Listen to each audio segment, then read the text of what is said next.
Le Bitcoin s'effondre. Après une nouvelle répression chinoise. Quel est le pouvoir de la Chine sur la crypto-monnaie?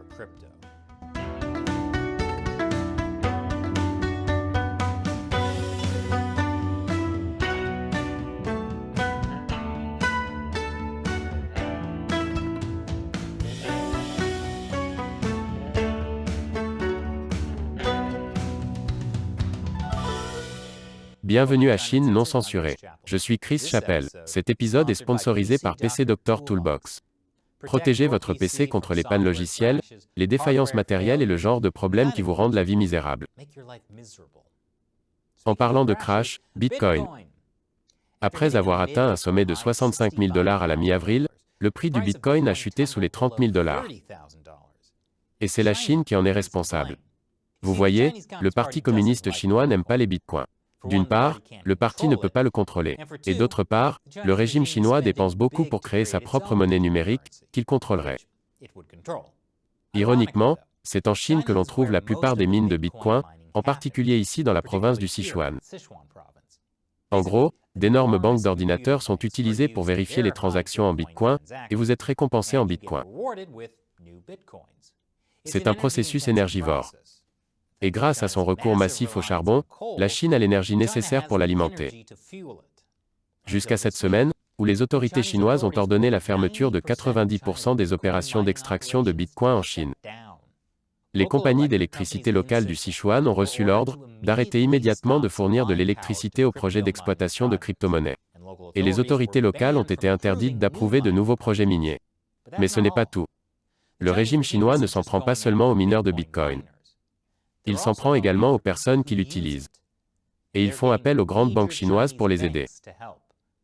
J'en dirai plus après la pause. Bienvenue à nouveau. Et juste un rappel, si vous aimez Chine non censurée, nous acceptons les bitcoins. Visitez chinauncensored.tv/support pour découvrir comment vous pouvez nous aider à combattre la démonétisation de YouTube avec des bitcoins. Donc 90% des mines de bitcoin en Chine ont été fermées. Il y a en fait un grand avantage à cela, que j'aborderai dans un moment. Mais le Parti communiste chinois implique également les grandes banques d'État chinoises, et les entreprises chinoises dites privées dans cette dernière opération de répression. La Banque populaire de Chine a convoqué ces groupes et leur a demandé de mettre strictement en œuvre les récents avis et directives des autorités sur la réduction des risques liés au Bitcoin et aux crypto-monnaies. Et en Chine, le principal risque lié au Bitcoin est de l'utiliser. Les entreprises financières ont été invitées à identifier les clients qui utilisent ou échangent des crypto-monnaies et de leur couper la possibilité d'envoyer ou de recevoir de l'argent. 5 grandes banques chinoises ont voulu montrer à quel point elles étaient d'accord avec les nouvelles directives du parti en matière de crypto-monnaies. Elles ont donc pris l'initiative. Elles ont déclaré qu'elles allaient interdire l'utilisation de leurs comptes pour les transactions en monnaie virtuelle. Elles se sont engagées à mettre rapidement un terme à ces transactions, à fermer les comptes bancaires, et à signaler aux autorités les signes de telle activité. Elles ont également appelé les membres du public à signaler aux banques les transactions en monnaie virtuelle. Oui, vos voisins peuvent vous dénoncer pour avoir utilisé des bitcoins. Les problèmes modernes nécessitent des révolutions culturelles modernes. Et récemment, la police chinoise a arrêté plus de 1000 personnes pour blanchiment d'argent présumé avec des cryptos. Évidemment, si le Parti communiste chinois dit que ces personnes commettent des crimes, cela doit être vrai. Et comme je l'ai mentionné, des entreprises chinoises dites privées se joignent également à la répression. Comme la version chinoise de PayPal, Alipay. Elle appartient bien sûr à Jack Ma, l'un des hommes les plus riches de Chine, qui a disparu pendant 3 mois après avoir critiqué les régulateurs chinois. Ne vous inquiétez pas, il n'était pas mort.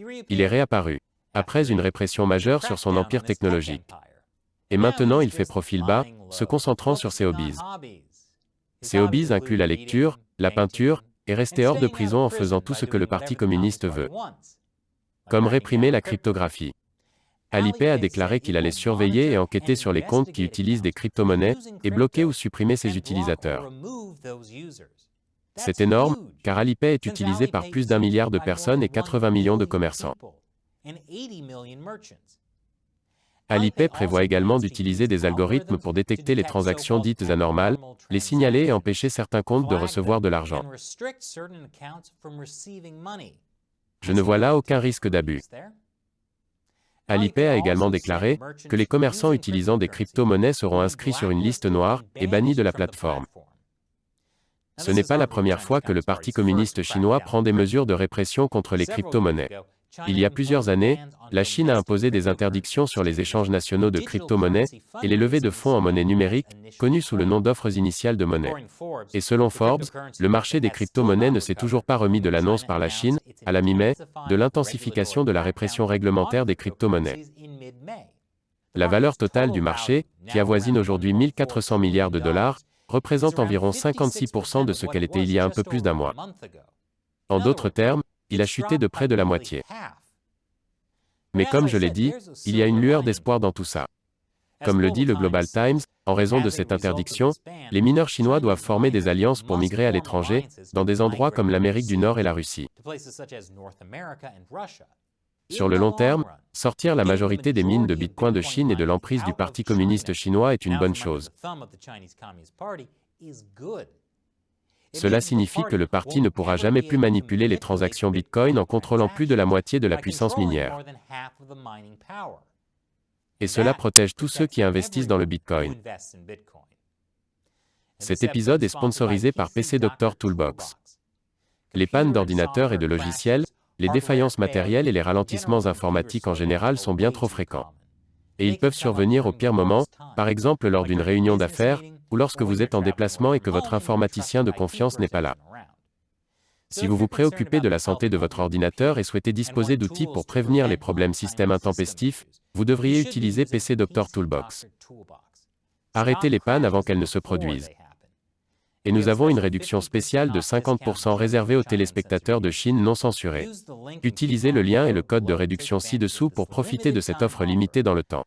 Je suis Chris Chappell. Merci de regarder Chine non censurée.